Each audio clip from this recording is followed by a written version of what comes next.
Just want to start off by thanking Jen for this opportunity. I did not think that people would come here and watch me speak, let alone pay money for it. So that's insane. You're all suckers. You're going to learn very little from this, and it's just going to be a massive disappointment. Leading up to this, I made a lot of jokes about how this will not cover any solutions for the problems I'm about to describe. And that is not a joke at all. That is very much the case here. I'll be covering a lot of perspectives as opposed to solutions. And part of this is because I truly think that job hunting in today's industries can be extremely difficult because of individual cases, right? It's very unique to each individual. So whenever I hear these like one size fits all solutions for people or tips or tricks, I feel that it doesn't always work for the majority of people. So here I'm really just trying to cover the perspectives from the other side so that you can have a better idea of how you could function in your scenarios. A little bit about my background. I used to be a product designer. I was most recently at Boston Dynamics. I also worked at Bloomberg and Gemini, from lead level designers to senior staff designers.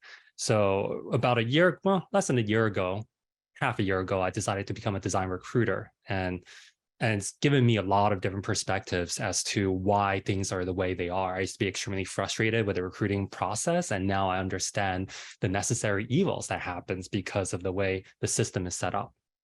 So again, perspectives over solutions.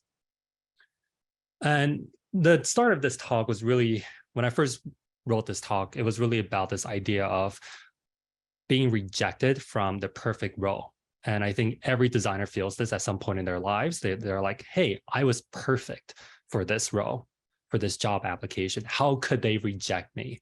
And it's so bad for some people like me, who literally thinks this for every single job that I apply to, because I have a massive ego. And it's a terrible, terrible perspective to take, unfortunately. And this is because, wait, let me see if,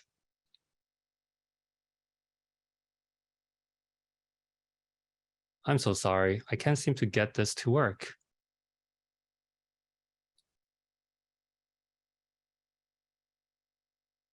Oh, there we go. I'm totally new to Canva, so I didn't know that you can go left and right using your cursor.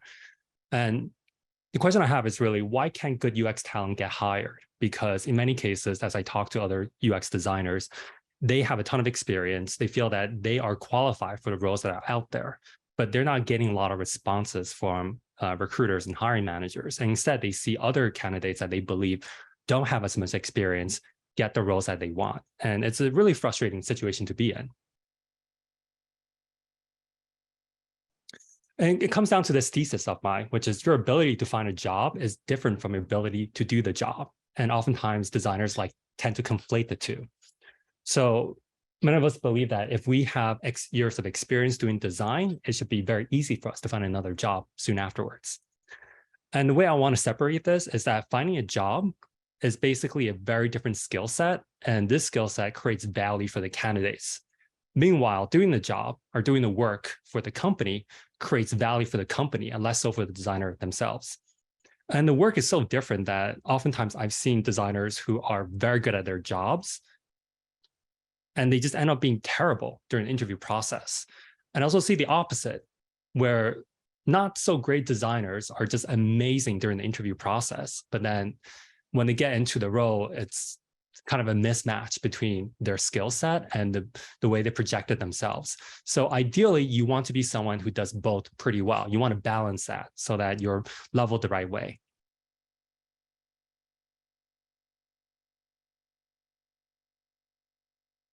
I'm so sorry. There's like a lag with this, which is really frustrating.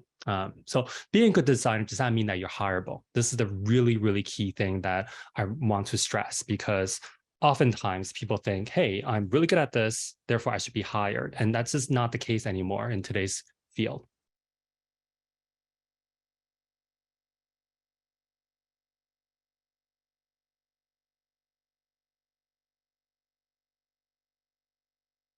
How do you even define what makes a good designer? And I think this is a super important thing that we need to talk through, because in most cases, when people think about what is a good designer, they tend to have very strong opinions about this. And this comes down to what skill sets make up a designer. I'll try not to go too deeply into this because for the purpose of this talk, it doesn't really make sense for us to talk through the opinions because everyone has a very different one. If you were to talk to 10 different designers, their definition or how they define what a good designer is can be very different across the board. So the key component that I really want to focus on is the idea of hireability. And the way I define hireability is how easy it is to find a suitable job for yourself as a UX designer. So hireability is also a function of the job market. And the job market has changed quite a bit in the last 3 years, ever since COVID started. If you were to ask me about 5 years ago, how would I view the future of UX? What kind of skills should I pick up to be a more hireable designer in, say, 3 to 5 years' time? I would have told you the wrong answers. And the answers I said back then was basically, if you want to level up as a designer, you really need to be able to do a lot more user research. You need to be able to talk to users, do generative research, and make sure that you understand design strategy. And I was completely wrong because nowadays, the skill set that most hiring managers and recruiters are looking for is very different from that. So if we were to compare what it used to be before versus now, it's very, very different because say 3 to 5 years ago, you had a lot more balance between junior level designers, senior managers, and directors. Nowadays, it's virtually almost all super senior ICs and player coach. And that's usually at the lead, staff, and senior level. You don't really see junior levels or mid-levels anymore, unfortunately. The requirements for skill set and responsibilities back then is also a little bit different. So back then, you should be talking to users, doing a lot more generative research. Nowadays, the focus for designers is visual design and also doing validation research. So instead of doing generative research, trying to figure out what users want, in more cases, you're creating designs first and you're showing them and saying, hey, is this what you want? Is this basically the kind of designs that the kind of products that you would buy? And back then, there was also a lot more focus on process instead of output. So it's more about this is how we did design. This is how we would create the wireframes before we decided to create the user journey, and then we did the visual design. So the way people show portfolios was very much about process. Nowadays, we're really focused on output instead of the process. It's more about what designs have you made, as well as the outcomes. What did you accomplish? What kind of goals did you hit? And also implementing team structures and processes were super important for design leaders. So it's showing that, hey, you built a team before, you created a design process end to end, and you know how to work with engineers and product managers who have never worked with designers before. So setting up a process that makes sense for the company. Instead, nowadays, we're really talking about taking a product from 0 to 1 and beyond. So a lot of times hiring managers and recruiters are going to be asking questions like, hey, have you worked on a product from end to end? Have you built a product from scratch, from pre-product and ideation all the way to release? And then also tested how users engage with it and build it from there. There was also more a focus on information architecture and wireframing back then. And nowadays, it's really more about complexity and ambiguity, which is kind of another phrase that you would use to describe the need for product management. Whenever I hear complexity or ambiguity, it tends to make me think, hey, this company does not have a super strong process in place yet. They might not have a really mature product management organization, and you need to navigate that ambiguity some way, somehow. So part of the change is that nowadays you see a lot more super senior IC roles, so lead and staff level designers. And one of the top questions I get asked a lot is, hey, how do you become a lead or staff designer? And if you look through some of the hiring or leveling rubrics, sites like staff.design/resources, they'll give you a bunch of different requirements based on company, like say GitLab or Spotify, et cetera. And virtually all these companies have similar yet very different requirements for staff level designers. And the weird thing is that it's super hard, at least to me, to tell apart the difference between a lead level designer and a staff level designer, and at times even a senior level designer. And in some companies that are super engineering driven, they start to define staff level design or staff level designers as people who are making impact across multiple product lines and multiple parts of the company. And that makes sense from an engineering perspective, but from a design perspective, it kind of falls short a bit, right? Because typically designers work and they're focused on a single product line because they need to understand they need to understand the product market, they need to understand the distinct users that are part of this product. And being able to work across multiple products is actually not the easiest thing unless you are, say, a manager, right? You might be managing multiple people across that. So when you talk about working across multiple products, really the easiest answer to that is being a design system designer. But that's not really a leveling rubric, right? Because you could be a design system designer and still be senior or mid-level. So all that kind of falls apart a bit. And ultimately, what I'm trying to say is a staff level designer is really the most talented candidate who's willing to work for the staff title salary. And that's an important distinction. So when you think about staff level, it's really just about have they spent enough years working as a senior or lead level designer, and are they better than all the other candidates that they have for the staff level role? This also takes me to another point that you oftentimes see on LinkedIn. A lot of people talk about how there are fake senior designers, and really this is just another way of describing bad senior designers. They feel like these designers don't have the right experience compared to them. And I don't think it's super productive for us to really dive into, what makes a fake senior designer, what makes a bad designer, because it's so subjective.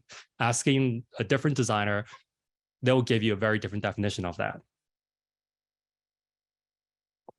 So instead, I like to kind of put everyone into a thought experiment and think about when somebody says a real designer, I tend to think about them as like in a very generous way, they are, say, a McLaren, very high-end sports car engine. They have almost 600 horsepower. They are worth, hundreds of thousands of dollars. They're just a thing of beauty, very well engineered, very well designed, and extremely powerful, efficient, top of the line. And to them, a real designer works at this company that's this really well streamlined company, super fast, super sleek, does everything the right way, and just, the epitome of engineering. And the problem with this is that the average company is not a McLaren F1. The average company is like a Volkswagen Jetta from like 5 years ago. It's kind of running, but it's not running super well. And it has a distinctive way of doing things, and it has a system in place already. And its purpose is also very different. Instead of going forward, trying to drive as quickly as possible, Volkswagen Jetta might just be a Domino's delivery vehicle. And when they want to hire a designer, or when they want to put an engine in the Volkswagen Jetta, they're really looking for a very specific engine, which is a pretty run-of-the-mill VW engine. Very, very different from a McLaren F1 engine that costs maybe 10 to 50 times more. And for a McLaren engine to fit into a Volkswagen car, or just any car that's not an F1, you need to retool this car. And you think about the car as a set of components and as people that kind of make up this company, right? Like a company has CEO, COOs, the PMs, engineers, marketing, sales, etc., HR. And a car has all these different components that make it up, right? So for that McLaren F1 engine to fit into that car, you basically need to retool the car and remove a lot of components for that to work. And that's kind of the issue with design maturity. When most people think about, coming into a company, they need to change things and processes, but it doesn't work that way, right? It's not just the processes that you need to change, but you also need to change people's minds. And people's minds are very difficult to change. It can take multiple years. And in fact, the easiest way for companies to change or to improve their design maturity level, it's to churn through employees. Sometimes I've seen companies just change overnight because a key stakeholder, say a VP or a C-level, left and was replaced by somebody who was maybe more design forward, or maybe was more in line with the kind of designer that you are. And I think that's really important. So instead of thinking about, what's a real designer, what's a good designer, we should be thinking about this is what most companies are. And they have existing systems in place. And changing it is extremely expensive and extremely difficult and time consuming to do so. And you can't really do that during the interview process. you cannot go into an interview and say, hey, I need you to do things differently. This is how I work. I need to adapt to me. I need your 100 or 200 people organization or 1,000 people organization to change your ways and work with me and my special way. And just unfortunately doesn't work that way. It's like if you're working at a car shop or a repair shop and they come in for an oil change and you're like, no, I don't think you should change the oil because your car doesn't actually drive that well anymore. It's a little old, it doesn't work very well. You should buy a new car. It's just a very difficult thing to get across. Another thought experiment that I like to think about or have people work through is pretending that you are a company, or at least your UX persona. If you're a designer or researcher, your person is a company. And what I mean by that is, say you're the CEO of a UX startup called your name. So let's say this company for me is called Hang. And Hang is made of multiple functions at the company, like product, engineering, marketing, etc. And your product, the thing that you're selling to your customers is a service called Designer as a Service. So kind of like SaaS, it's as DaaS instead. So your candidacy as a job seeker is your product that you're selling. And your main customer is the hiring manager. They make the decision of opening up their wallets and selling things. And the user is the future coworkers that you work with, right? So once they buy it, your coworkers are kind of stuck with you, kind of like a SaaS software. And your OKRs are how many customers or who are the customers that buys your products, and your users. And ideally, you keep your customer users happy so that they keep subscribing to your DaaS service because they find value in your product. And as a CEO of this company, for me, it's called Hang, you get to decide how many people or how much you resource each team in your company. So your company has design, product, engineering, et cetera. And the issue is that most designers and researchers I've worked with in the recent months, they overvalued certain functions like, say, design or product. And they don't really focus on key components or key teams like marketing and sales or customer success or HR. They're just focused on these things that they really, really love to do. And the problem with that is, like most companies, if you have, say, 20 product managers and 5 engineers and no HR department, you're going to run into issues. You're not going to be super efficient, especially if, say, you lost your biggest customer, right? You don't have a sales team to really help you get another customer. So the things you should think about is there a healthy balance in your team makeup? Whoever you are as a company, and are you strategically aligned, or do different team members kind of go off and do their own different things, right? Are you too reliant on your customer? So what if they leave you? How would you respond to that? Do you have the right team members, HR and sales and customer success, to help you bring in new customers? And the question then really becomes, what if they leave? If they leave, you're kind of stuck in the current job market. And there's been a big change in that, say, prior to layoffs, a job posting on LinkedIn might get 60 to 100 applicants for each job. Now you're seeing 200, 300, I've seen 500 to 1,000. Now keep in mind that the counter on LinkedIn jobs aren't super accurate. They don't count the number of people who go through the entire process of applying for a job. They just count the number of people who click on the apply button. But even then, you're definitely seeing more people applying to jobs. And when you think about the different funnel processes that goes from top to down, you go through screeners, first round, second round, final, and then finally you have a single offer, ideally to a single person. The funnel is changing its size. Previously, you had 60 people, so it's this width. Now you have 300 plus people. And as you screen them down, you get to the final person. It's a very different process for HR, recruiters, talent acquisition, and hiring managers. The current top-heavy funnel is a very different thing, and it changes how recruiters look at candidates, because now you're thinking about time as a really valuable commodity. Now, because oftentimes when you work with third-party or agency recruiters, in a way, they're kind of like sales, and a key component or key function of successful sales is you're treating time as a really valuable commodity. The more time you have, the more sales you can do, and the more commission that you collect. So this is also really important. Even for internal recruiters, there are KPIs that they're following, like how long it takes them to find a candidate or to get them through the hiring process and how long they stay, et cetera. So what that means is when there are so many different candidates to choose from and so little time to spend for the initial hiring or the screening process, it means that recruiters and hiring managers don't have as much time to spend on every single candidate. And instead, they're really looking for strength signals, whatever pops out within the first 30 to 60 seconds. And one thing that a lot of designers are surprised by is the fact that people typically don't read or look through portfolios. They typically only spend 30 to 60 seconds, or maybe 90 seconds, a few minutes to skim through it. If they were to spend 15, 20 minutes reading every single case study out of the, say, 100 candidates they get, it would take them many, many hours. They would just not get any work done. Furthermore, this is also exacerbated by the way LinkedIn Recruiter works. Now, LinkedIn Recruiter is the SaaS tool that LinkedIn sells to recruiters and talent acquisition and hiring managers. And this tool is very different from LinkedIn consumer products that we use on LinkedIn.com. This tool is very, very expensive. LinkedIn Premium costs more than $1,000 per month for a single seat. So recruiters, sometimes share the seats that they have. And if you look at the user interface for it, and by the way, you can actually sign up for LinkedIn Recruiter Lite for a free month, I believe. If you give me your credit card number, you just need to remember to cancel it before the month is up. You can use it and try it out and see how recruiters use this tool to search for candidates. And this tool is actually quite rudimentary. It's not great.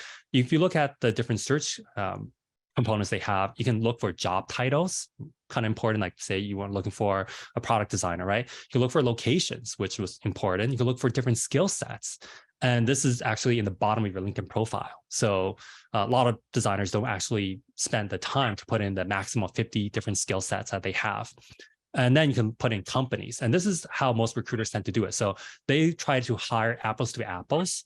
So if you are a music streaming service, you might be looking for other designers who have worked at music streaming or streaming companies, or at least consumer companies. So you might have a list of Boolean search terms that you would use to target a specific type of designer. And you can also look for education, a bunch of other keywords that to me aren't super useful. But this could give you an idea of just how difficult it is to really evaluate a designer using LinkedIn Recruiter.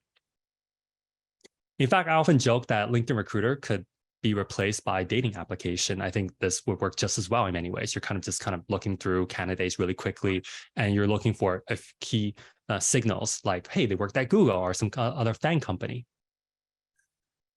And in fact, I remember at one point I was talking to another recruiter and they were saying, hey, I'm trying to get this designer to talk to me because I think they'd be great for this role that I have. And they showed me their profile and I looked at it. I was like, wow, there's nothing on this profile really. It's just they worked at 2 or 3 really famous blue chip tech companies or FAANG companies. And that's it, because that's like the easiest way to determine if somebody's a really good designer or researcher, because you're relying on these companies and their rigorous interview process to figure out if they're good or not. So this brings me to another point, which is how do you define designer skill sets? Because LinkedIn does not do a good job of that. In fact, when you look at Nielsen Norman Group, which to many people is like the most scientific or most rigorous way of defining what user experience is, they define UX design along these 6 skill sets like research, information architecture, prototyping, etc.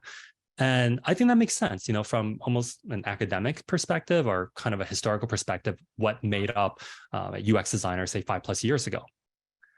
And as you can see, if you try to map it out in a spider chart, I like to joke that this is what it looked like 5 years ago. People were really, this one is 5 years ago. People were really focused on research, information architecture, a little bit of content strategy, interaction design, less so on visual design for UX designers, unless you're, say, UX UI designer. And now we kind of moved into something that's a little bit different, which is more focused on visual design and prototyping as opposed to research or information architecture. And when I posted this on LinkedIn, Joe Kitzmiller made this meme or kind of a joke image. And I thought, what, this is actually kind of accurate. So there are all these different skill sets that aren't really described in NNG or any other publications when it comes to UX design. So the idea of what makes a good UX designer is actually quite divorced from how hiring managers and recruiters talk about the kind of candidates they want to hire. And in fact, if you look through job descriptions, which I spent quite a bit of time going through, the way I did it was by breaking down all the different keywords and grouping them into major skill sets, which that and then color coded, and I would count them and see how often they were repeated across different job descriptions. I also kind of prioritize them a little bit between high, medium, and low. So some of these companies might say, oh, we really, really care about this. You need to be someone who has experience shipping mobile and web products before. You need to know how to work with stakeholders. You must have a strong eye for visual design. If you happen to know how to code, if you have some people management skills, that's nice too, but that's a nice to have. And this brings me to the idea of actual job description skills. And to me, this is how I imagine most hiring managers and recruiters are looking at candidates. And this is also how I would take what hiring managers are saying and breaking it down into skill sets, and then thinking about how candidates fit into the roles that are available. And it comes down to primarily visual design, which is how great things look, how quickly you can crank out prototypes. And then you have product strategy, which to me, in a way, is kind of like product management skills. You see a lot more need for designers in a way to understand how product managers think and do a lot of the strategies that are required to push the product forward. And then there's stakeholder management, and this is very common in design immature organizations. You need to be able to manage key stakeholders like the CEO, chief product officer, the other PMs, engineers. You need to be able to work with them at a high level. And then also user research, but it's more so on the validation side versus generative. There's also some requirements around coding, engineering, and then people leadership. So have you managed other designers before? Have you tried to help them grow their skill set and also their careers? And then there's design leadership, which to me is more about, do you know how to create a design function? Do you know how to set up processes and design systems and, change how people develop products from a design or user-centric perspective? And then there's complexity and ambiguity, which is typically for products that are very complex compared to, say, consumer products. So a lot of B2B stuff, as well as heavy data sets, data visualization, as well as, say, new technologies. So like VR, things where you don't have a lot of existing paradigms to fall back on. And then also interaction design, which is the traditional definition. So I won't go into it. So after all this, you really need to consider a few things as a candidate. So I know I said I wouldn't talk too much about solutioning, but I'm just going to include it anyway. To me, I found that when you create content and connections on LinkedIn, it's quite valuable. And this is something that is like planting a tree. If by the time you need it, it's usually too late to start. But you should always try to start it, because your career is long. It's not just this year or next year. You're going to need jobs in 3 to 5 years, and things are going to change a lot. I think if anything, there's more volatility as we, advance technologically speaking, and as things happen with global warming, with, our environment, with how diseases progress and evolve. So we really need to think about how we can adapt quickly. And a lot of it is about building relationships and relying on the people around you and be able to listen and see how things change. So considering a wide range of perspectives is super important. So again, I don't think anyone's really wrong about, what they think makes a good or strong or real designer. I just think that we need to consider everything as much as possible so that we can balance it and then adapt as needed.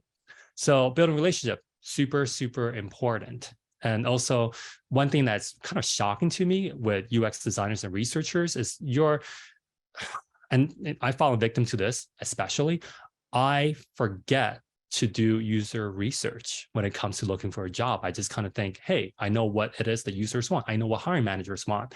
And I really don't. Until I started doing recruiting, I'm like, whoa, this is actually what people are really asking for. This is what I'm thinking from the other side.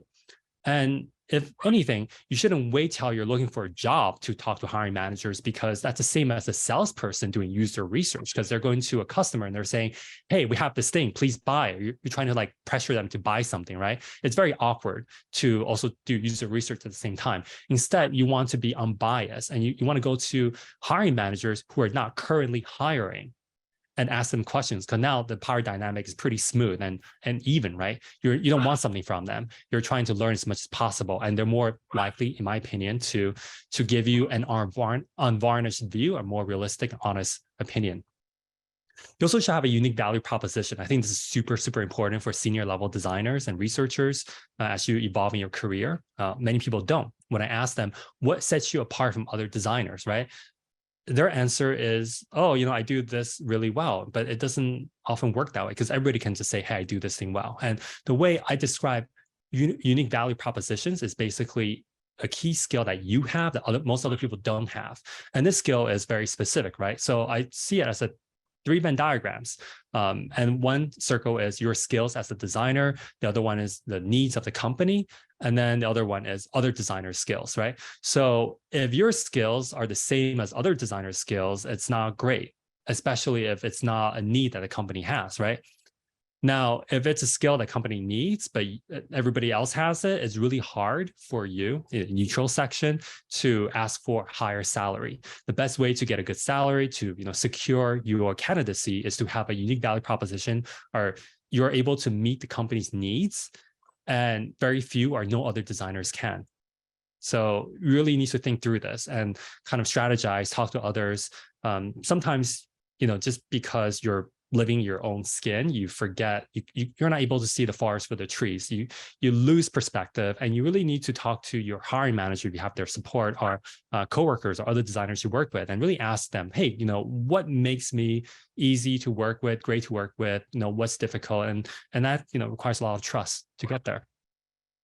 So we're near the end of the talk. I hope this was helpful to everyone. And the strange thing is that the more I use the reverse psychology in the pitching of this talk, the more I talk about the pain and the discomfort that comes with this, people seem to like it a little bit more. So I do have a book that's coming out soon. It's only $20. It talks about why you'll never be a designer, why you'll never make it in this field.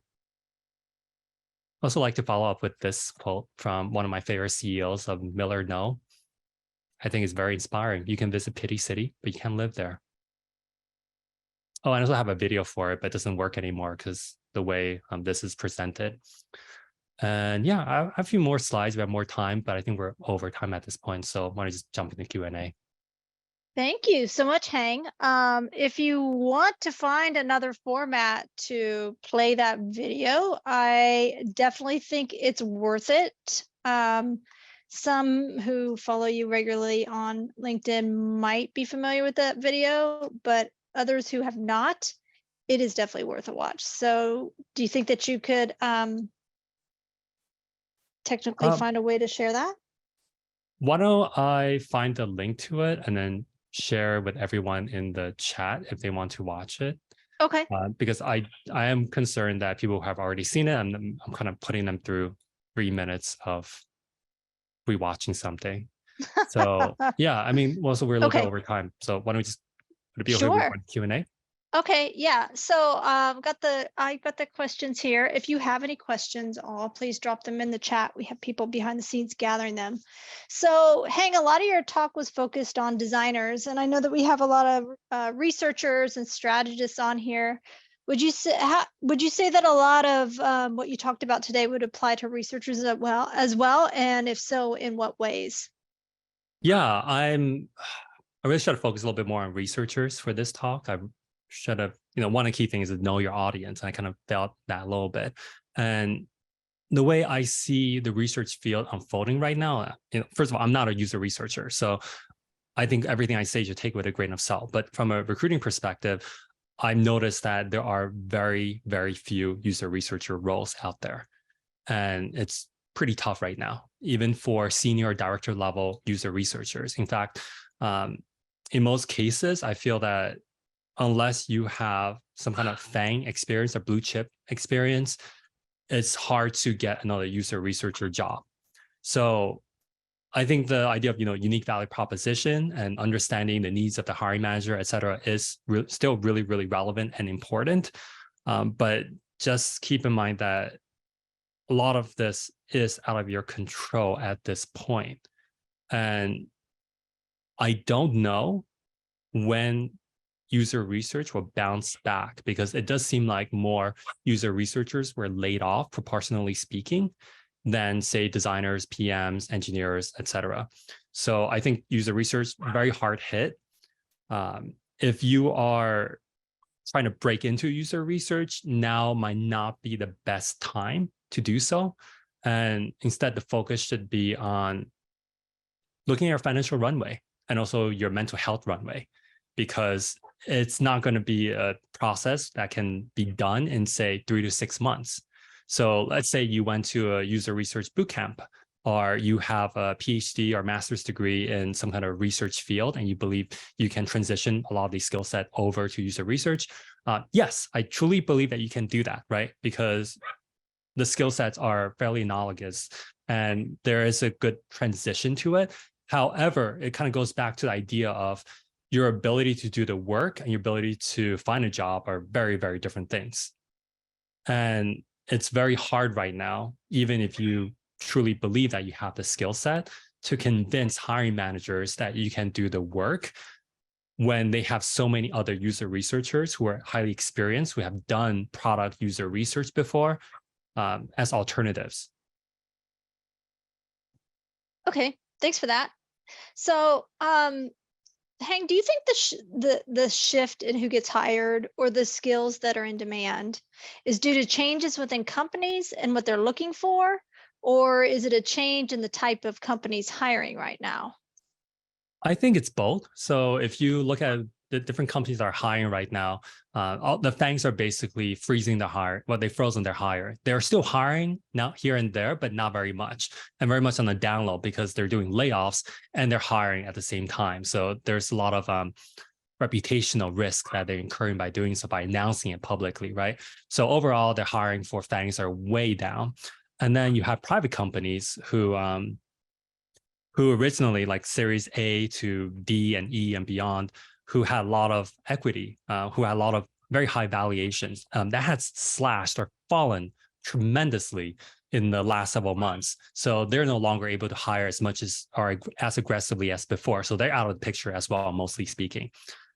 Now that leaves only a few category of companies. One would be early stage startups. So a lot of Series A or seed level companies are hiring their first designer. So I see plenty of roles as an agency recruiter for a founding designer role. And this is very much a all hands on deck, multiple skill set unicorn kind of role.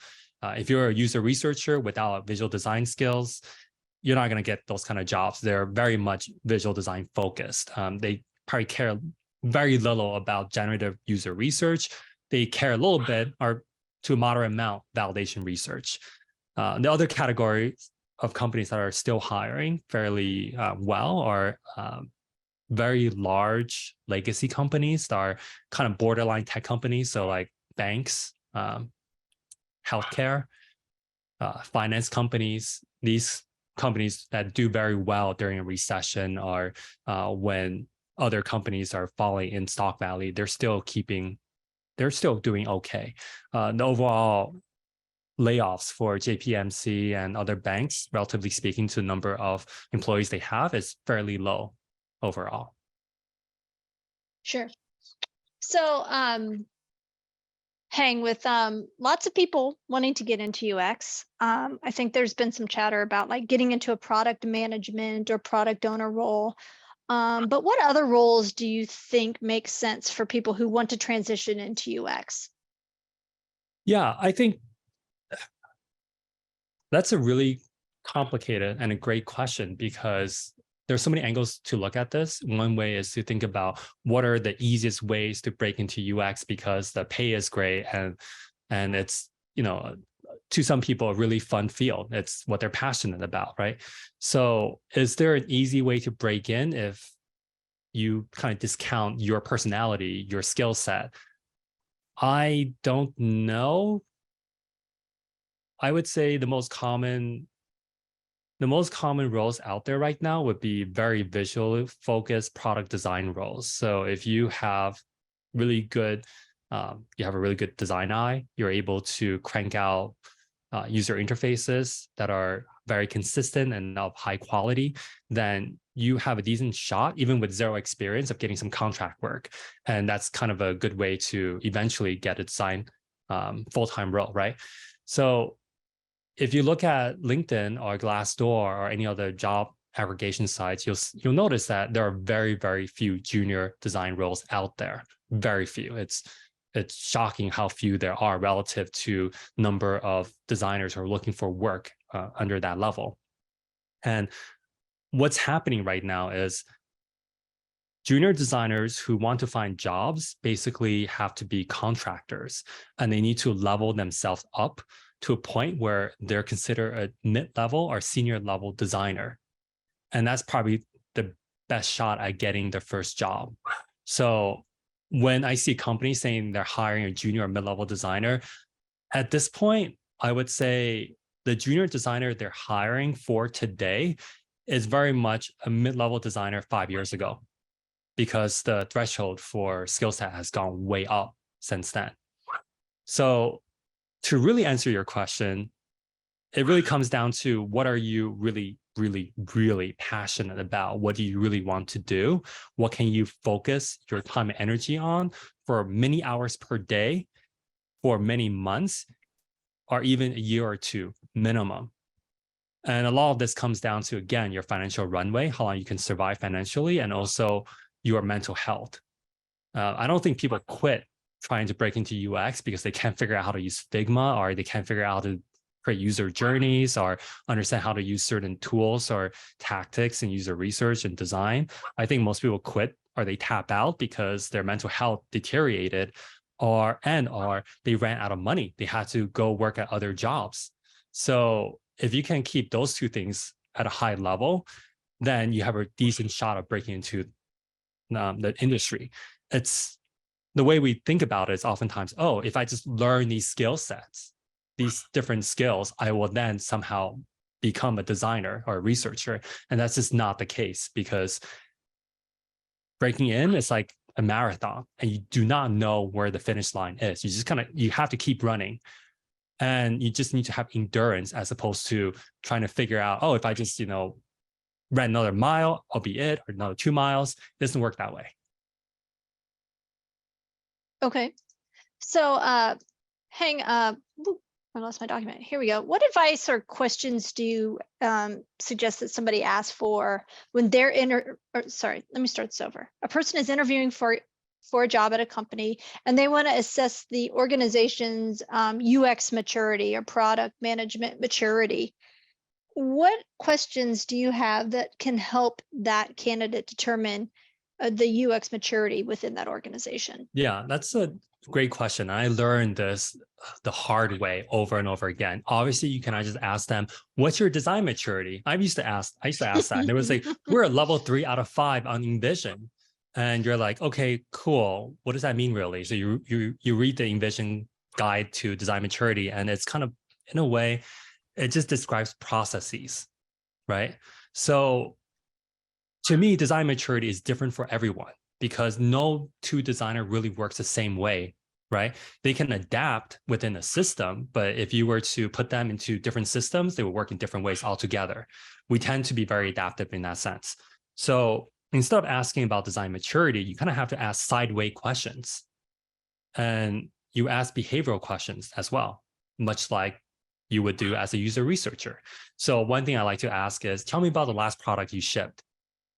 Tell me about how it came about, the ideation stage, who came up with the idea, how did you validate it if you did, and how do you decide on how you build it, what was the process like, and kind of walk me through it, similar to how an interviewer might ask you about your case studies. And you start to pick up a lot of details along the way. They might just say, hey, we heard from customers that we wanted to do this, and you can dig deeper and say, oh, okay, well, how did you learn this from the customers? Who learned it? They say, oh, well, the sales team did. Oh, interesting. The sales team, huh? So they're doing the user research, right? Or they might say, hey, the CEO thought this was a great idea, and they kind of prioritize this over everything else. They're like, okay, that's a red flag, warning sign to me. So kind of asking them sideway questions about how they build products currently, or historically speaking, in the last 2 or 3 products or features they shipped, will give you a really good idea of their process and how that aligns with your process. The other thing that you really want to consider is, to me, design maturity comes down to how well you can influence other people to change their methods and their processes and their thoughts and their opinions. And that comes down to knowing the people that are powerful within the organization. So ideally, you get on calls before you accept an offer with, the folks that are involved in the process. So it might be a chief product officer, the director, or VP, et cetera. And you want to see if they're open to things. And one other key question I like to ask is, tell me about your favorite designer you've ever worked with. Like if you can choose any designer to work with right now, who would it be? And they'll say, oh, Bob or Nancy or Jiwon, whatever. And then you can say, okay, well, tell me about this person. What made them so wonderful to work with? And that's super great because sometimes they will say, oh, they gave me everything really, really quickly and it was beautiful and it's wonderful. And I never had to describe stuff. And you're like, okay, that kind of tells me your ideal design process or your ideal collaboration process. And if they say stuff like, because they were really good at pushing back, they were, they had a lot of opinions and they kind of changed how I thought about things, that's also a very good sign. So again, asking sideways questions. Okay, great. Thanks for that. And so, Hank, what would you say you're hearing are the most important kind of experience or skills for, say, junior, mid, senior leadership roles, like those different roles? What's kind of the top skills that people are looking for at those different levels? Sure. Okay. So junior level, I don't hear anything because there are no junior roles. So it just, to be honest, it almost does not exist right now. And my thinking is that when they say they're hiring junior role, they're really just hiring mid-level designer who's willing to take the junior salary and title. People are getting more desperate. So the idea of leveling is very subjective. When the field is flush with talent, everyone gets down leveled a little bit. When people were really desperate to hire last year, people were being up leveled. So last year, you could switch job. Virtually any designer could switch jobs last year and get 20 to 30% pay bumps. And this is because they're just being over leveled a little bit, not because salaries change dramatically during the the growth spurt for many companies. So I can't really answer that. It's, to be honest, I think when they say they're looking for junior level designer, they're actually looking for mid to senior level. For senior levels, they're really, and this kind of sounds shitty, they're really looking for designers that can do work hands off because they don't want to manage the designer. So can they take a product from 0 to 1 and beyond? But mainly, I would say the key things they're looking for are ability to take a product from 0 to 1 and beyond. So that kind of kicks out agency designers in a way, because agency designers typically, as contractors, work in short stints. So I think this comes from that Peter Thiel book, 0 to 1, that became really big. And that bled downwards from the VC level, investor level to senior executives and then downwards. Other things beyond that is also able to deal with complexity and ambiguity. So somebody who can understand this organization and thrive in that somehow, some way, they get prioritized. People who can do everything end to end. So this is very much focused on visual design, because visual design is like the easiest way for non-designers to evaluate designers. That becomes a key strength signal that they're looking for. And then also stakeholder management for hiring managers who recognize that their company has a poor process and they need somebody in there who can help them evangelize and advocate for different things. So I think overall, these 4 skill sets are always in demand across every level. Because to me, a senior and lead and staff level isn't really that different, to be honest. And I know some people will disagree and say, oh, lead designers lead stuff. But you know what? I've seen senior designers do that. And I've seen staff level designers do senior level work. Yeah, that's fair. So what do you think of the market? I mean, I know what you think of the market, but is this like the worst of it? Or is it going to get, I know this is asking you to predict the future, my favorite classic UX research question, right? Predict the future. What do you think? Are we through the worst of it, or is it going to get worse as far as hiring for UX? So, the way things go, it's not like if you're on the upswing, you continue on the upswing. it's like the stock market, it can kind of like bounce up and down. I think right now it's very volatile. So there's no guarantee just because last month it was good that next month is going to be better. It doesn't work that way. I will say in the last month or two, more roles have opened up, more opportunities have appeared. Whereas, let's say in February, it was really bad. It was awful. Some companies, some agencies have had the worst month back then. It's still pretty skimpy. But again, you also remember that I'm a third party agency recruiter. So a lot of companies just will not work with me. So for example, I'm not going to ever work with Google or Meta or Spotify because they have their own internal recruiting teams for design. And there's really no need for them to use an agency recruiter and pay me on top of having to, pay the candidate. So they'll only come to me if they have a really specific role that their internal team cannot fill. So it's maybe something to do with internationalization or something to do with designers who have experience with something very niche or unique, like say only data visualization, like super, super heavy. So things are getting better, but that does not mean that you cannot use historical data to predict the future. It just doesn't work that way. Yeah, that's fair. I know we're getting close to time. Just a couple more questions for you, Hang. So with what the state of the market the way it is now, do you feel like UX pros and researchers who have yet to land their first job, should they maybe consider another career route? I think it's less about career routes and instead it's about financial runway. Again, it really comes down to what is your financial runway, because as you look for a job in UX, you need to expend a lot of time that you would not be using to work and make money with. So I think that's a key thing. And virtually every single designer who's trying to break in, or researcher who's trying to break in, don't really think about that. And to me, it's shocking. And to be fair, I didn't think about it either. And I paid the price for it when I was breaking into design. It took me a year of self-studying. I racked up credit card debt. It took me like 2 years to pay that off. It was not worth it. My mental health had just completely nosedived, and I was in the worst place of my life, mentally speaking. I do not wish that on anyone. So I truly believe I could have done that and broke into UX in a much easier way without harming myself that way. So really, I highly recommend everyone to think about it that way. Look at the numbers, look at just how much time and energy you can realistically invest in this. Because when boot camps tell you, or these whoever is selling the programs out there for thousands of dollars, there is an incentive for them to make it sound like this is doable. They'll throw out their best case scenario to show how they were able to do it.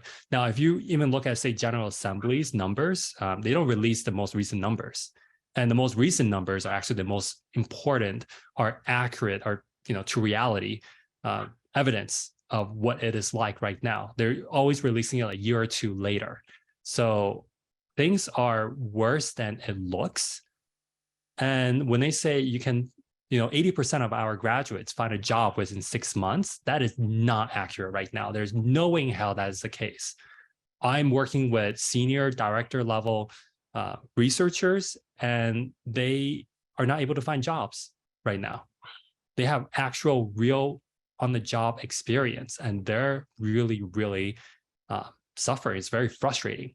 So reality wise, it's about, can you last another year or two? Are you mentally prepared to do that? I'm not here to tell anyone to say, turn away, don't do this. It's more of, are you willing to commit to that kind of marathon? And it's not a guarantee either. It's not a year or two. It's just a weird estimation, right? That's just a median or average. It's not even a median, that's an average, right? So some people might be able to get a job in 3 weeks, but there may be people who never get a job, or who can spend 5 years if they're really that committed to it. So it's rough. There's no way to sugarcoat that. Yeah. Do you have any recommendations on that financial runway as far as jobs for that? What do you mean? Like what kind of jobs do you do on the side, or? Yeah, like you're talking about having a financial runway, and it's probably not going to be a UX related role, right? Because that's what the challenge is of getting into UX. Yeah, it's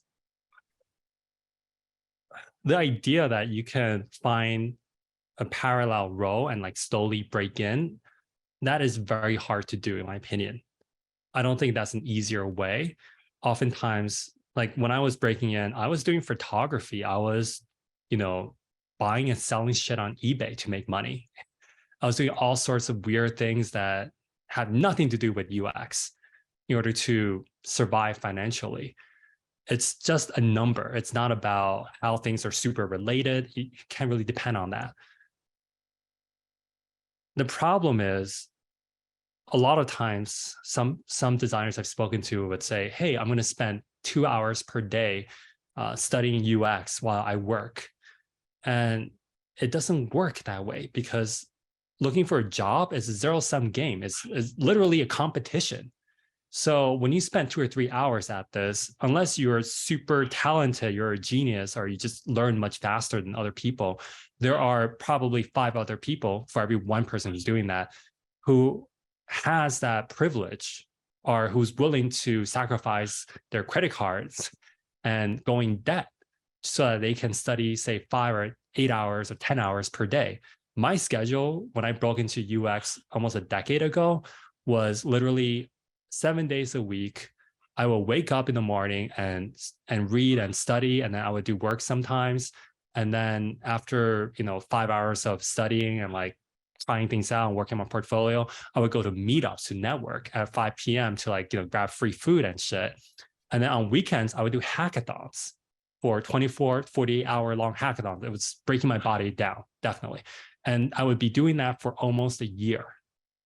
So that's what it took me. I mean, obviously there are people who did it much faster than that and other people who took longer, but it was not an easy thing to do. It was actually, looking back on it, it was a terrible time in my life. So good luck. I hope everyone feels better now. Well, I think on that positive note, I think we'll end the evening or afternoon or morning, wherever you are with Hang. Thank you so much for being honest and raw and providing a perspective that maybe boot camps and others are not being completely honest about. So I appreciate your honesty. And thank you so much, everybody. Let's give Hang like a virtual or, reaction applause. Thank you so much.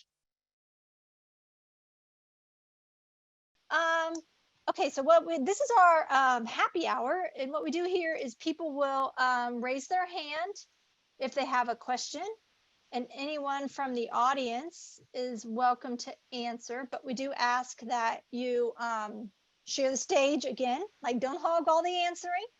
But if you do have a question, there's the little reaction. I think it's another reaction at the bottom of Zoom, the raise your hand feature. So if you have a question or comment, if you Hang's still here, so if you have a specific question that maybe oh, Alexandra, don't let the doggo go. I'm happy to see it.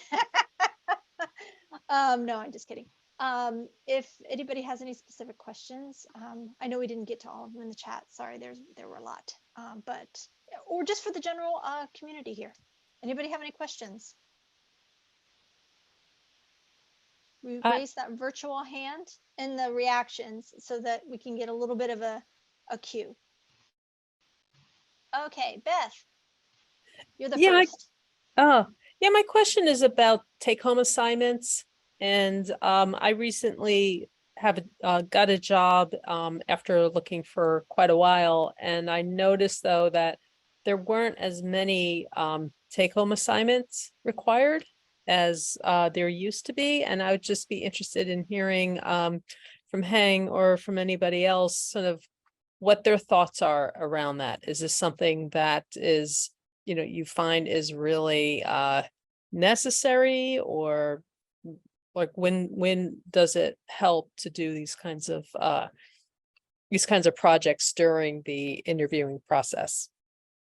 I think they're unethical. I won't kind of wax poetic on that, but I think it's unethical to ask work of a job candidate and not pay them for that work and that time they put in. especially during a time like now when these candidates are likely unemployed and their day job is applying for jobs. So you're now asking them to spend their day job time completing a project for you. Mhm. Yeah, But that makes me worried too, because even though they're not paying for you, who's to say if you don't get the job that they use your solution, right? So they're getting free. Mhm. It always made me uneasy doing stuff like that. Yeah. I think one Yeah, thing. that- in my case, I have like 4 assignments like together with like these 4 companies. I don't know, it's probably my country or something. It's just like a standard way of like people assessing your skill set. But I thought, I mean, like it's normal things, but I didn't know that it's not it's quite different these days. So quite surprisingly. So I see them a lot. I think one challenge that I have is I have a disability. I have generalized anxiety. I have ADHD. Both of those, I have documentation from the government. So I can go to a company and say, you know, to what extent would you provide me accommodations? But one of the challenges and things that I look for is to what extent are they expecting me to come up with the accommodations? Like when I was in university, for example, I worked with the university to identify what accommodations I had. Now that was 15 years ago. And what I notice now is a lot of companies just go, well, we'll give you extra time. And I'm like, honey, I pass out with anxiety. Like I have to take medication before I do an exercise, even a take home. Having more time actually makes it worse. And so the other side of that coin, though, is that I am at the mercy of whatever they want me to do. Those are the hoops I got to jump through in this particular economy. I would not always do them. And so at this point, what I've done is I've just kind of used the conversation around accommodation to use as a barometer for the extent to which I might actually want to do the dance with this company. And if they're like, I don't know what an accommodation is, or we'll just give you time or whatever, then that's good enough for me to go, no, thank you. Thanks for that, Ren. I really appreciate that perspective. I would add, if you guys allow me, I would add something here. Speak up a little bit, Omar. You're a little distant. Can you guys hear me now? Yes. Yeah, but just be on the loud side. Yeah. Thank you. Okay, how about now? It's the same, but we can hear you. All right, so I wanted to say that from a perspective of somebody that built and grew a design team, product design team, I've developed this hiring process, right, where I have this, I wanted to balance between, okay, the point of these challenges is to see you work or see your action. But to balance between ethics, right, and actually validating this skill, I came up with this, you know, I think it is pretty common in the developer community, in the engineering community, which is the pairing round. It's 1 hour. Come work with me live. I don't need you to take something home, some fictional problem statement that has nothing to do with our company. All I need you to do is just go through it. I want to see you think. I want to see you approach this problem, and you lead the session. This is how I deal with this and how I actually pick my designers. It's and I see it, and I actually ask for feedback after this, and some of them actually like willingly take this, like they want to finish it. Okay, they even though it's fictional and it has no relation to our company, it's just they want to finish it. They take few more days, even though it does not affect the outcome. They just enjoy it. They just want to add it to their portfolio or something. Yeah, that makes sense. Anybody shares similar experiences? I'll say no, I don't want to do them. I don't find them fun, but it's different. Like you said, in a peer-to-peer, you're coming in for an hour versus coming on site for half day whiteboard challenge or take home challenge when they say, oh, it'll be 4 hours, and you want to do a better job, so it turns into like 20 hours, right? I think you talked about something, I can't remember where it was. You talked about making sure, I thought this was a good point, making sure that you know what the salary range is if you're seriously considering this job, knowing what that salary range is before that take home exercise. Do you want to talk a little bit about that? Yeah, I think the whole concept of take home exercises, I mean, these are two things. I think you should always know what the salary range is beforehand, before you commit heavily to an interview process, because interviews right now are very expensive in terms of opportunity cost, right? The final round's oftentimes 4 or 5 hours, and to go through entire interview end to end, you're talking about several weeks oftentimes, and maybe altogether 6 to 8 hours. So that's extremely expensive. If you can find out what the salary range is before, you can save yourself a lot of grief, because they could potentially offer you a job that is lower than your expected salary. So even without take-home design exercise, you should figure that out. On the end of design exercises, things have changed a lot. When I was breaking to UX, design exercise were a big thing. Almost every company did it. Not every, but like I would say a majority of company did at one point. Fortunately, due to a lot of shaming by other people, other designers, that's now on the decline now. I don't agree with a lot of things that Jared Spool says, but I think he actually did play a pretty good part in terms of helping eliminate design exercises.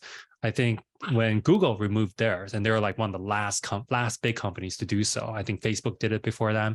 That was kind of the good example, because other companies tend to follow the FANG companies. And when Google removed it, it was like, it's not working out for people.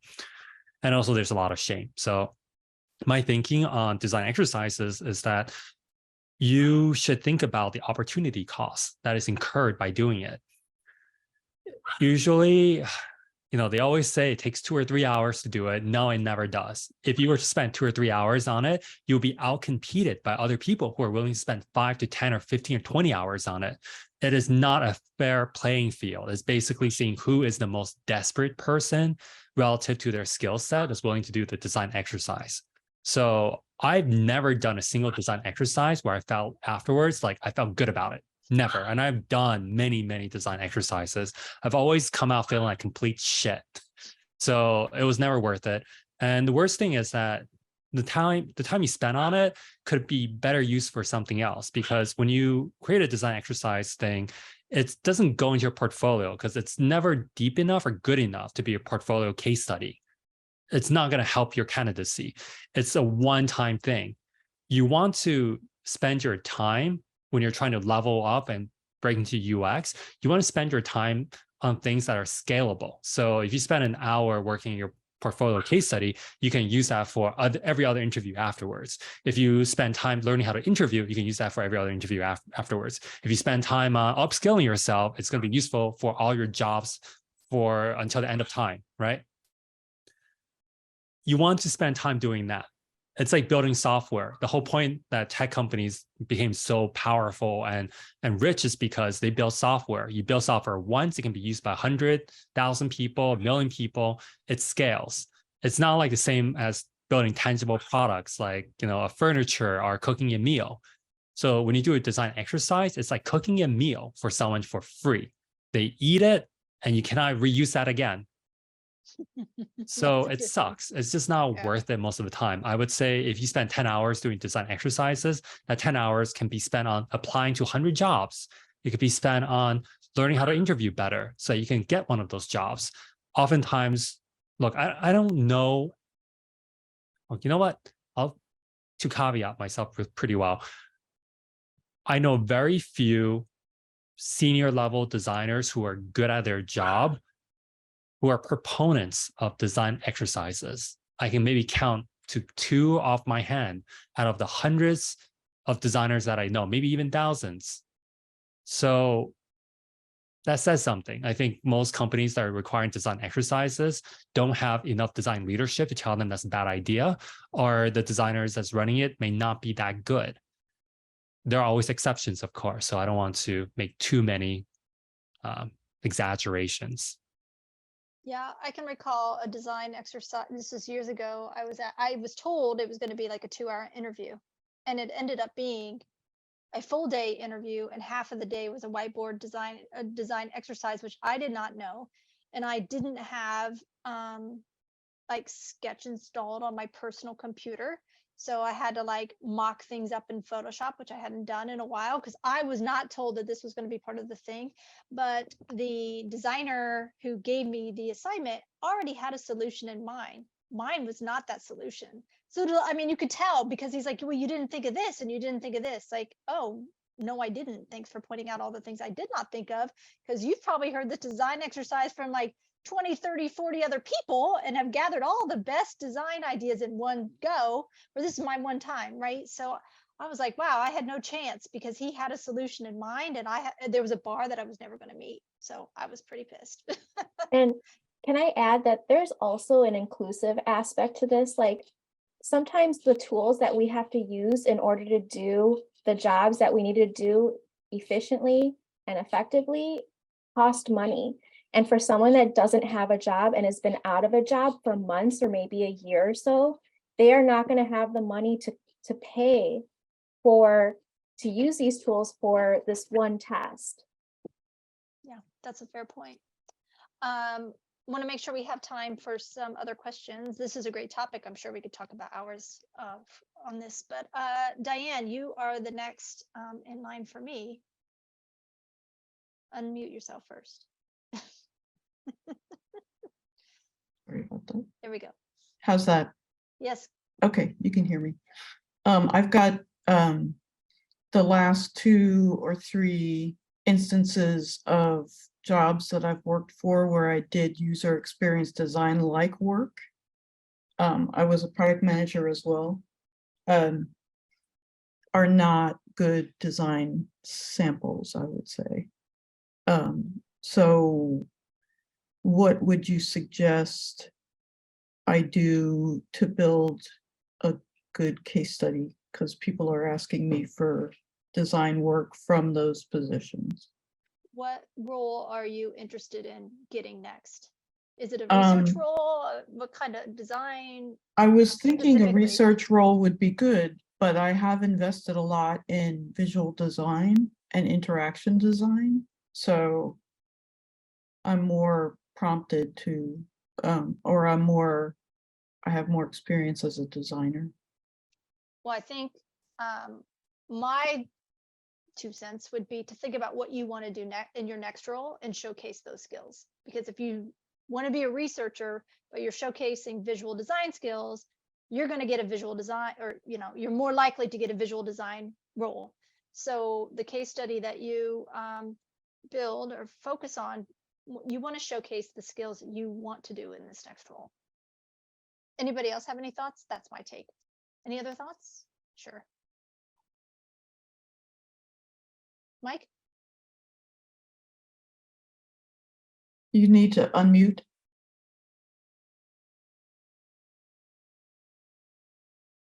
Thank Mike, you. Thank you. I know you know how to do this. Does that every single time I come back in and out of your breakout rooms, Jen.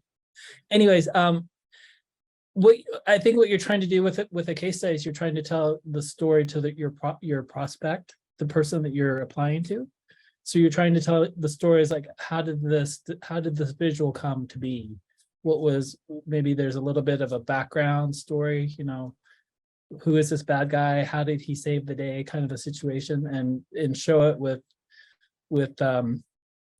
if there's any sketches that you have, or maybe create some sketches that came up with that. But to tell that story to entice a future employer that, hey, this is the person I'd like to work with because they have this way of thinking. This is their process. This is how they come to a conclusion. So. Great.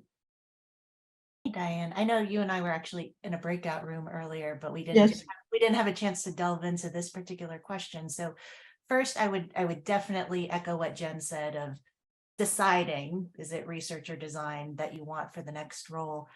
With research, it's not about prototypes, it's about what you did and that the business outcome. So that's great. If you're going down the design path, I think you may have mentioned that you were under NDA, so you can't really share previous visuals, but I'm wondering, I'm totally just brainstorming, so please others chime in. Maybe you could have a case study without the visual, but talking about like, hey, here's the stakeholder management, here are the challenges, here's what I did. Because of NDA, I cannot share these particular visuals, but maybe you mock up visuals for something else. And they're kind of two case studies to show, hey, I have the visual design chops, but I am also responsible and I'm not going to share secrets that I am not entitled to share, but I have all of this prior business background that is really relevant for the role. So just a brainstorm. Cool. Thank you. Both of you. Thank you. All right, Sriram, you're next in my queue. Cool. My question is for Hang. I think Hang, I think I've seen you deal with this question about what to do when recruiters ask you what your salary expectations are in a call. But I come across a lot of job applications where in the application form it asks you what your salary expectations are. How do you deal with that situation, knowing that there is ATS and they probably have some screener rules and all of that in place? What's the way to get through that? Where are you based? I'm in the UK.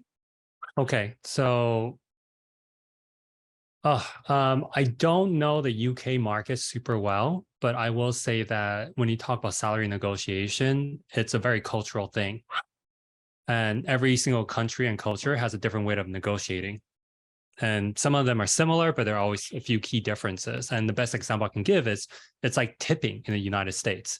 Virtually no other country in the world has a tipping culture.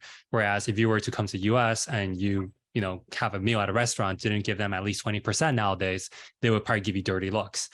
It makes zero sense from a logical standpoint of why we tip, but it is what it is. And I think when it comes to salary negotiation and giving the range, it's similar to that. So I can only speak for the US if that's okay. Yeah, that's fine. UK. So with the caveat that I could be totally off. Yeah, that's fine. The issue is that when you're applying to a job, so let me get this straight. When you apply to a job and on the application, they're asking you for the range. And not a range, they're just asking, what's your expectation? There are two fields, right? Like how much, what's your salary now, or what was your last salary, and what's your expectation? And sometimes it's a numerical field. Like you can't just say like whatever and get through it. You'd have to put some numbers there. So and it seems to be very common now. So I'm just wondering, what happens on the other side? Like what are recruiters expecting to find on the other side of this? What's the right way to go about it? And you can tell me what happens in the US, because I think some of these aspects are kind of common to US, UK. Sure. Okay. So first of all, in the US, I don't see that very often. I see it once in a long while, usually some kind of like banking company, like a very legacy banking company with their proprietary ATS that might ask that. But generally speaking, I don't see that on companies who use Workday or Lever. It just isn't very common. But recruiters do ask that sometimes, and you do occasionally get recruiters who will say, I'm not going to move forward in this process until you tell me your salary range. And the thing is also, salary negotiation, besides being cultural, is also very situational. So it's all about power dynamics. A year ago, if somebody were to present to me salary requirements to move ahead, I would just be like, fuck you. I don't need to do that because there are 50 other roles that are begging to talk to me. So I don't need to do this shit. You can go kick rocks. Nowadays, it's very different. So, even the way I advise people to negotiate salary is different from a year ago versus now. Now it's more about risk mitigation, whereas back then it was like, let's try to create as much value as possible by cross-leveraging offers. Nowadays, it's very hard to do that. So to answer your question, my guess is if they require you to put down a salary ahead of time, what you want to do is to do some research to figure out what is the rough average that will get you through the door. Now, one common misconception that people have is the recruiters and hiring managers want to lowball you and pay you as little money as possible. And that's most of the time, the vast majority of the time, it is not the case. There are obviously bad actor recruiters out there, but generally speaking, most recruiters want you to get through the process and pay you a fair amount. It's very hard to get underpaid or overpaid at large companies where they have a strong salary compensation philosophy. For smaller companies, you might have a little bit more trouble, but generally speaking, if they're forcing you to do so, and say there's a field on a form, you could put down maybe a non-offensive rough average range that they're most likely going to get you through the process. Now, how do you negotiate after that? They might leverage and say, hey, didn't you put down in the application that you would be happy with this salary? So you should accept the offer we put out, which is either the same or a little bit higher than what you asked for. The way you can approach it is by bringing in new information. So when you negotiate, if you have new information come in, you can say, hey, things have changed. I no longer can accept this offer that you thought I was going to offer, I would accept. And that can either be a competing offer you have that is higher or the same. You can ask them to beat that, or you could have discovered additional requirements or the kind of work responsibilities that you would have that, is more valuable than what was expected before. So you could say, hey, this actually requires I travel a lot. This requires I come into the office 4 days a week. That is an additional expense that I would need to compensate for. So can you add a little bit more? Or you can say, you're asking me to do this kind of work, and this is extremely valuable. This is going to create this much value for the company, right? Because I have a history of creating this kind of value of say $50,000 per quarter or $100,000. So you can kind of kick back another 10,000 because you're going to be able to make a lot more. So those are some examples of like additional information you can bring in. It's unfortunate, but the power dynamic currently does not really allow us to just say screw off because we can go somewhere else. Yeah. So something that I've been doing a lot of is in Colorado, we passed a law, like I want to say a year or 2 years ago. Some people are following it, some people are not, but where if you're going to post a job that is open to Colorado residents, you have to post a range. It's legally required. Again, some people are following it, some are not. I think New York is kind of going this route or something too. I'm not totally sure. And sometimes the range is extremely wide so that it doesn't mean a lot. To say, oh, we're anywhere from 60,000 to 250,000. What I've typically done, because I've been asked that in a number of phone screeners and interviews as well, is I just try to turn it back around on them, and I'll say like, yeah, I've been looking, and the range that I've been seeing that is posted for other jobs similar to this one. So I'm not even telling them my target, but I say what I'm seeing from other similar jobs is anywhere between X number and X number. Does this position pay somewhere close to that, or does that sound pretty reasonable?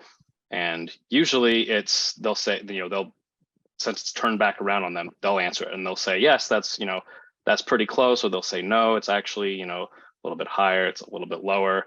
And keep your range broad so that way you're not the one spitting out your number, you're forcing them to spit out the number of what this position is rather than what you're targeting. The only time that I found that could maybe kind of bite you is if it's, it is some giant FANG blue chip company, in which case you're still going to be able to find that because you could go on Glassdoor and look up and there'll be enough of those that are posted. So you can say like, okay, they're not capping out at 180,000. They're starting at, $200,000 a year or whatever it is. So being vague about it and turning the question around on them typically works, and you're forcing them to say the number rather than saying the number yourself.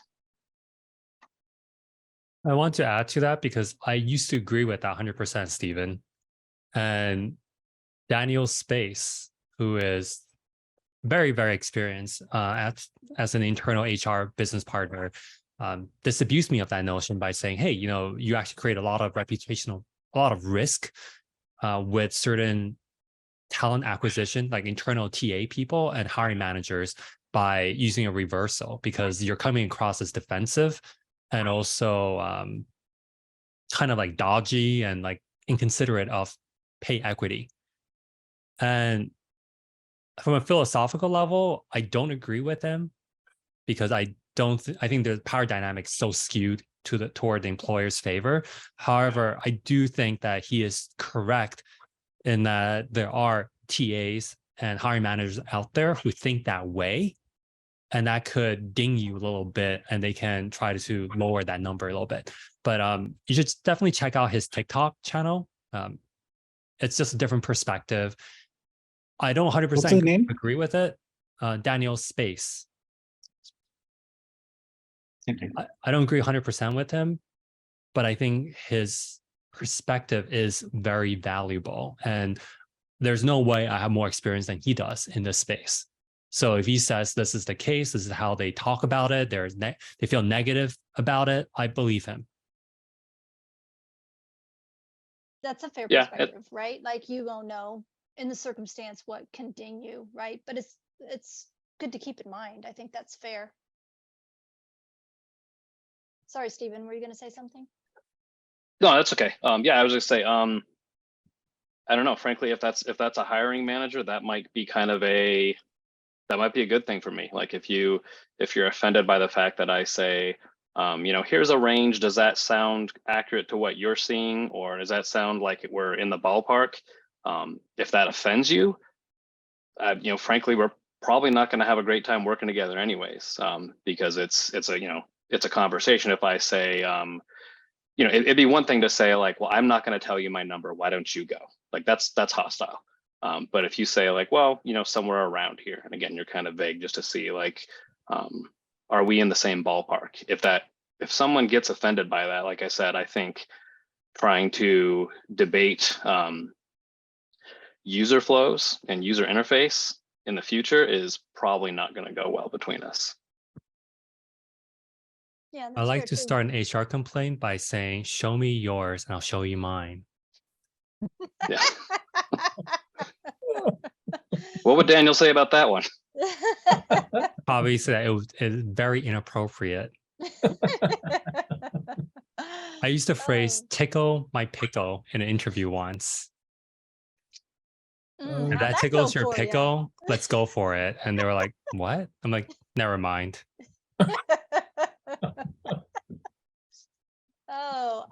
Let's wrap up tonight with Elizabeth. You have a question?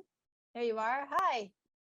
Yeah, so actually a follow-up, Hang, one of the comments that you made was in terms of compensation, do research, understand what is fair. I think all of us want what's fair, right? All of us want what's right.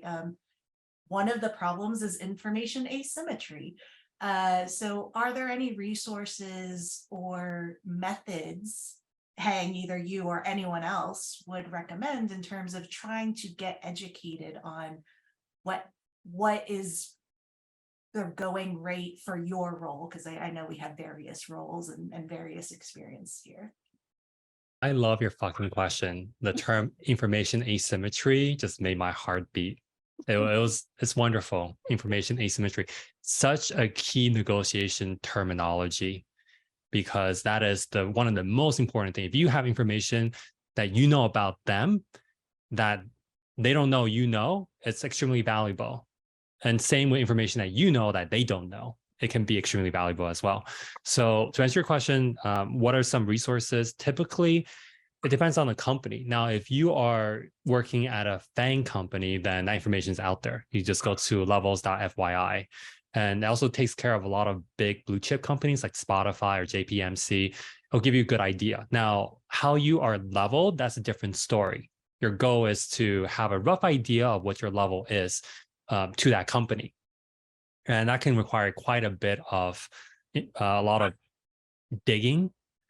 But generally speaking, if you're coming from a non-FANG company, you might be down leveled at Google a little bit, or Meta, especially in the current environment. So that part is important because your level actually determines your pay by quite a lot. So if you know what your level is, roughly speaking, and you can probably figure that out by talking to hiring managers or other designers, that could be helpful. The other thing is, besides levels.fyi, it's to reach out to past employees at the company. Even current employees might work if the company is large enough. So it's getting people to have coffee with you and then being really frank about what you need with them, and building a rapport and just like, hey, I can really use a little bit of help. Can you answer this? This is how much I'm making right now, and here's my experience. Here's what I'm good at. Here's my portfolio. What is your rough expectation for my current salary? That could be helpful as well. Beyond that, I think also if people aren't telling you, you might as well just pay them, because that information could be extremely valuable. So there are some employees that I've been helping negotiate salaries for, and they're in the $500,000 range for their salary because they do machine learning, AI and stuff. And with them, I'm just like, hey, why don't you find someone who works at that company, offer to pay them $1,000 or $2,000 for this information? And that's worth it to them, because that can mean significantly more. So doing your research by talking to people on LinkedIn, looking for past ex-employees using the past company filter, going to levels.fyi, and just talking to as many people as possible. One thing I encourage people to do is, when you work at a company, to start building trust with people and then just kind of sharing that information. It's not illegal. It's very legal in the United States. And companies sometimes will try to make it sound like it's against the rules, against policy, it's illegal, whatever. That is bullshit. It's false. Every company I've worked at, I had a pretty good idea of what my coworkers were making. And likewise, they had information about how much money I was making. And this helped everyone to be more equitable in their compensation. And it gave them the tools to talk to the hiring manager about how much money they should be making. So yeah, it's mostly just building relationships at the end of the day. Bang, did you say past companies or that? Yeah, so let's say I'm interviewing at Spotify and I had no idea how much money they pay. And of course, not levels.fyi, but let's say a smaller company. Let's say mid-sized company with 100 employees in New York City. Nobody's ever heard of it, really. I don't know how much money they're paying. They're not on any websites like Levels or Glassdoor. By the way, Glassdoor, I don't think is very accurate. I don't trust that number personally. I always make more than Glassdoor recommended. But I would look up past employees that worked at that company who are no longer there and see how much money they were making. If they're product managers, it's going to be pretty close. If they're designers, it's going to be pretty close as well. Engineers, they typically make a little bit more because that job family just makes more in general.